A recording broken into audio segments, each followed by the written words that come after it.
Kamusta mga idol? PBA update muna tayo. Magsisimula na nga ang kauna-unahang paghaharap ng San Miguel Beermen at Meralco Bolts sa PBA Finals, kung saan inaasahang lalaban ng husto ang bataan ni Coach Luigi Trillo. Tatangkain ng koponan ni MVP na makuha ang kauna-unahang kampyonato nito, simula nang pumasok sila sa liga noon pang 2010. Bagamat 4 na beses silang nakapasok sa PBA Finals mga idol, hindi sila biniyayaan makakuha ng kahit isang titulo man lang. Isang koponan lang ang nakaharap nila sa 4 na beses na pagsabak sa PBA Finals at yun nga ay ang Barangay Ginebra na pinabagsak nila sa semifinals.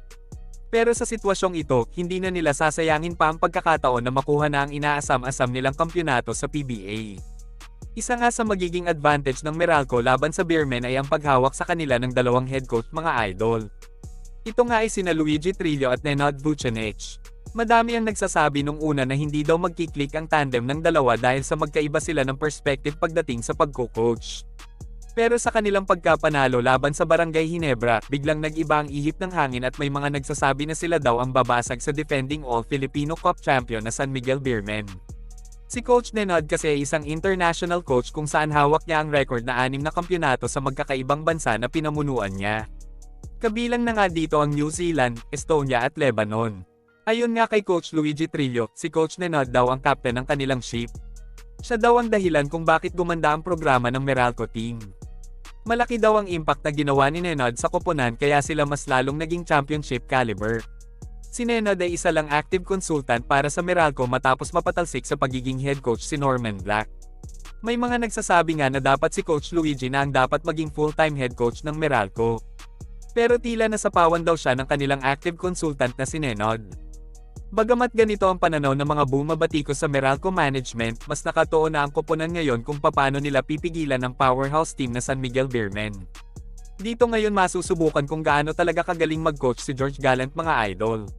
Nung nakaraang komperensya kasi, halos kay Benny Boatwright na bigay ang credit kaya nakarating ang Beermen sa Commissioner's Cup Finals.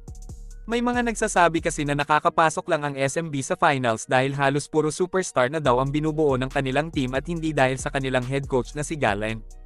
Pero kung sa tingin nyo si George Gallant pa din ang captain of the ship ng Beermen kayo na ang humusga. Masusubukan naman ng Meralco kung paano nila mapipigilan ang Beermen, lalong-lalo na si The Kraken Junmar Fajardo. Alam naman natin kung paano nilampaso ng Bolts ang Twin Tower ng Barangay Ginebra na sina Jopet Aguilar at Christian Standhardinger. Pinataob lang naman sila ng rookie bigman na si Brandon Bates. Kita naman natin kung paano nahirapan ng dalawang Ginebra bigman sa rookie ng Meralco mga idol. Panigurado na ganito ulit ang magiging diskarte nila kay The Kraken sa pag-uumpisa ng finals. Hindi lang naman si Bates ang naging main reason kung bakit sila nakapasok ulit sa PBA Finals mga idol.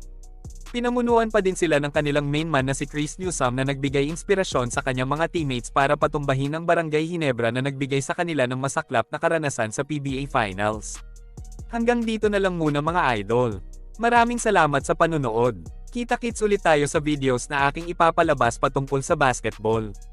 Kung bago ka pa lang sa channel ko, please consider to subscribe at huwag kalimutan pindutin ang like at notification bell button para updated ka sa videos na aking ipapalabas. Salamat mga idol!